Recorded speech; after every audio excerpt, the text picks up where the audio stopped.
Story 1. The Shadow of the Interview. In the heart of Berkeley's bustling campus in 2013, Charles Chuck Whitaker was a freshman drowning in the frenetic energy of UC Berkeley. The air was thick with ambition, where every student seemed to be plotting their ascent to corporate stardom before they'd even unpacked their dorm room. Chuck, a lanky 18-year-old with a mop of chestnut hair, wasn't immune to the pressure. High school had been a breeze, but Berkeley was a different beast, a crucible of self-proclaimed prodigies and LinkedIn obsessives. The expectation to curate a flawless online persona was suffocating, and Chuck, eager to prove himself, spent hours polishing his LinkedIn profile, listing skills he barely understood, and connecting with strangers who might hold the key to his future. It was during one of these late-night profile tweaking sessions that his inbox pinged with a message that made his heart skip. A prestigious San Francisco-based consulting firm, Sterling & Associates, had noticed his profile. The email wasn't a generic blast, it was personal, signed by a recruiter named Armin Slawinski. The message praised Chuck's unique blend of academic rigor and extracurricular leadership, inviting him to a first-round interview for a summer internship. Chuck read it over a dozen times, his excitement tempered by disbelief. This was it, the golden ticket to a career he hadn't even fully envisioned yet. The interview was set for the following week at a coffee shop in Oakland, a detail that struck Chuck as odd. Berkeley was teeming with cozy cafes perfect for professional meetings, so why venture across the bay? He brushed it off, chalking it up to the firm's eccentricity. His roommate, Riley, a wiry skateboarder with a penchant for conspiracy theories, wasn't so dismissive. "Sounds like a setup, man," Riley warned, his eyes narrowing as he scrolled through Armin's non-existent online presence. Chuck laughed it off, but a no online footprint for a recruiter from a top-tier firm?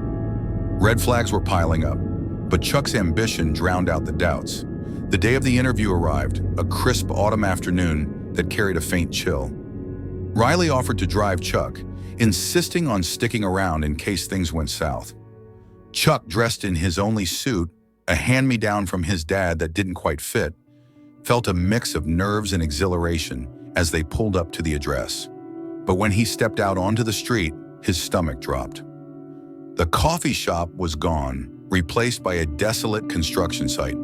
Crumbling concrete and rusted rebar stretched across the lot, with no sign of life. Chuck double-checked his phone, confirming the address. Google Maps hadn't caught up with the demolition. His excitement curdled into unease. Before he could call Riley, a voice boomed behind him. "Chuck Whitaker?"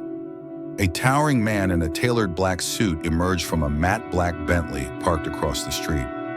He was at least 6'5", with a chiseled jaw and eyes that seemed to pierce through Chuck. The man introduced himself as Armin, his handshake firm but cold. He seemed as surprised by the construction site as Chuck, suggesting they find another spot. "Hop in," he said, gesturing to the Bentley with a smile that didn't reach his eyes. Chuck hesitated. Something about Armin's demeanor, the way he moved with predatory grace, the way his gaze lingered, set his nerves on edge. As he approached the car, he glanced into the back seat, expecting plush leather. Instead, he saw a figure slumped on the floor, shrouded in shadows, clutching a glinting metal object. A gun? A knife? Chuck's blood turned to ice. This wasn't an interview.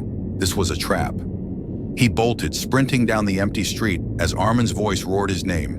Tires screeched behind him, the Bentley's engine snarling to life. Chuck's lungs burned as he darted through the maze of Oakland's industrial district, the car's headlights slicing through the dusk. He zigzagged between buildings, his mind racing for an escape. At an intersection, he veered right on instinct, spotting a fire escape dangling just within reach. With strength born of terror, he hauled himself up, clambering onto the rusted metal as the Bentley skidded to a stop below. From the fire escape, Chuck watched the car idle, its tinted windows hiding Armin's gaze. He held his breath, every muscle tensed. After an agonizing minute, the Bentley roared off, vanishing into the twilight. Chuck collapsed, gasping, and called Riley, who found him trembling on the fire escape. They sped back to campus in silence, the weight of what had happened sinking in. Chuck never spoke of it again, not even to Riley. He deleted his LinkedIn profile and swore off internships for the rest of his freshman year, but the memory lingered like a scar. Years later, as a successful alumnus engaged to his college sweetheart, Chuck still woke in cold sweats, haunted by the man in the Bentley and the chilling certainty that he'd narrowly escaped a fate far worse than a bad interview. Story 2. The Box in the Dorm. Evan Carter arrived at Michigan State University in the fall of 2024, a wide-eyed freshman eager to reinvent himself. High school had been a blur of mediocrity, but college was his chance to shine. His dorm, a Jack and Jill suite shared with 3 other guys, promised camaraderie and late-night adventures. He'd already bonded with one roommate, Jake, a laid-back lacrosse player he'd met at orientation. Jake's roommate, a quiet engineering major, kept to himself. But it was Evan's direct roommate, Deora Klein, who would turn his freshman year into a waking nightmare. Evan had tried to break the ice before move-in day, DMing Deora on Instagram to get a sense of the guy. Deora's responses were curt, his profile a curated void of cryptic memes and grainy selfies.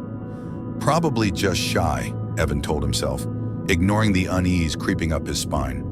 When they finally met, Deora was a walking stereotype, pale as moonlight, with a wispy mustache and a wardrobe straight out of a Hot Topic clearance bin. He spoke in clipped sentences, his eyes darting away whenever Evan tried to engage. Attempts at small talk, music, movies, even video games, fell flat. Deora claimed music didn't fill the void in his soul, a statement that left Evan torn between laughter and concern. The first week was awkward, but manageable. Deora spent most of his time hunched over his PS5, playing first-person shooters with an intensity that bordered on unhinged. He'd grunt, thrash, and giggle to himself, his fingers hammering the controller as he muttered cryptic phrases like critical hit or respawn denied. Worse, he'd prop his bare feet on the desk, occasionally yanking them toward his chest in a bizarre, contorted ritual. Evan tried to ignore it, chalking it up to quirks, but the room felt smaller with every passing day, and Deora's presence a constant, suffocating weight. Things took a darker turn one night when Evan returned late from a dorm party. The room was dark, Deora's form motionless under his blanket. Evan rummaged through his cabinet for a charger, his arm hairs prickling with an inexplicable dread.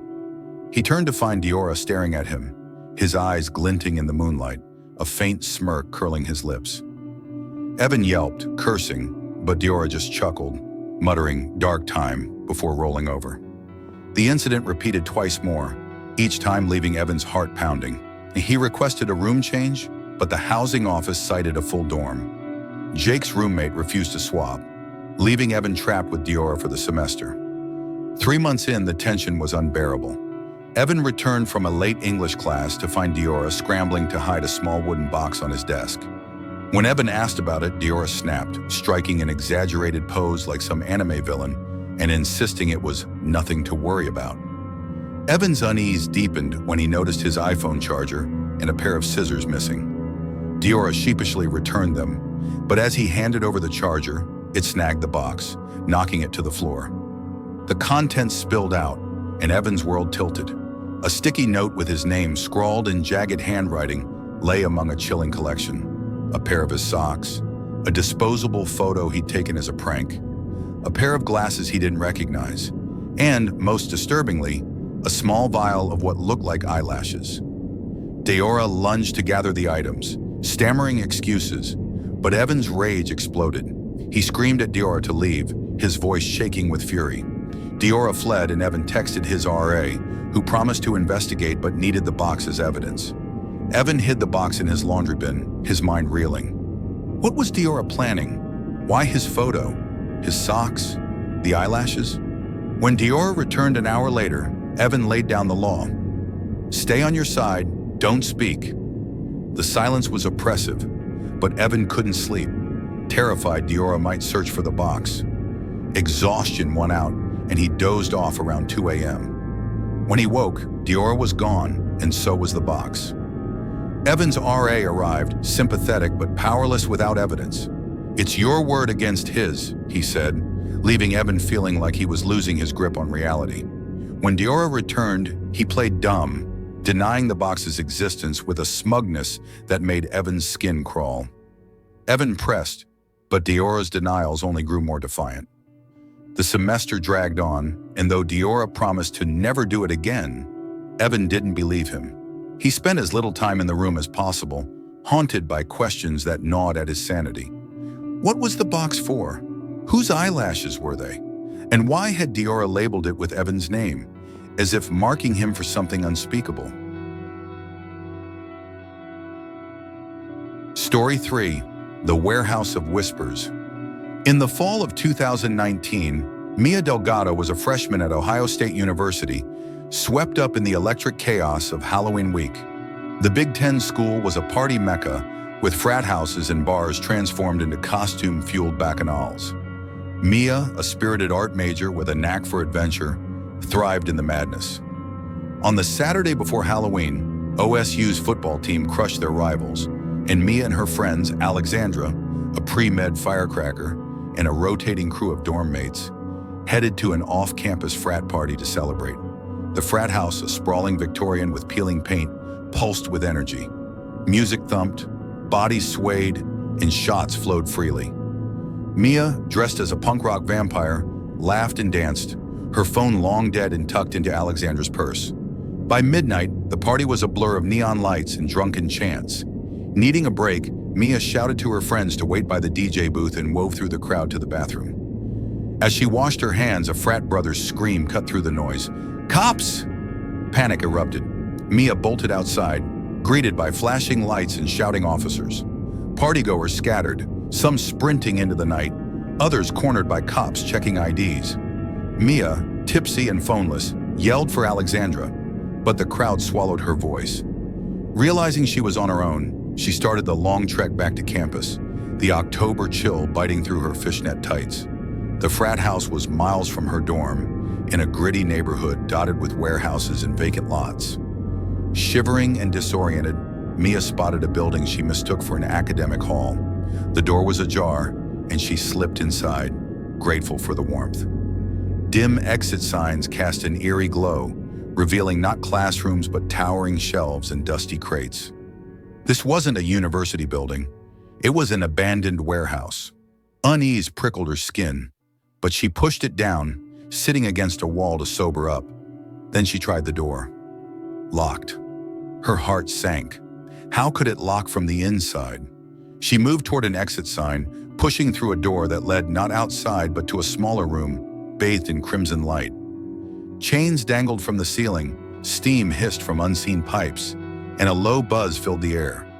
It was like stepping into a horror film. Mia turned to retreat, but the door behind her was locked too.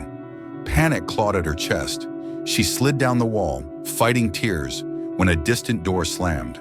Heavy footsteps echoed, growing closer. Another door shut, the sound reverberating through the warehouse. Mia's breath caught as she crept toward another door, slipping through just as the footsteps reached the red-lit room. She waded through hanging chains, the steam cloaking her movements, but the footsteps followed, deliberate, relentless. Desperate, Mia spotted a grimy window. She kicked it with all her strength, the glass shattering after 5 blows. The footsteps thundered closer. With no time to think, she leapt through, plummeting 10 feet onto a pile of recycling bins. Pain shot through her legs, but she scrambled up, glancing back at the window. A shadowy figure loomed in the frame, scanning the darkness. Mia dove under a cluster of pine trees, her body numb with fear. She waited, barely breathing, until the figure retreated. Then she ran, her lungs burning, until she recognized the campus skyline. Her friends were outside her dorm, frantic. "You were gone for 4 hours," Alexandra cried. Mia recounted her ordeal, her voice trembling. The next day, they learned the warehouse had been abandoned for years, its utilities cut off. Whoever was inside wasn't security or a cop. It was someone or something else. Mia never returned to that part of town. She graduated in 2023, her art degree in hand, but the memory of that night lingers. The locked doors, the crimson room, the figure in the window. They haunt her dreams, a reminder of how close she came to vanishing into the whispers of the warehouse.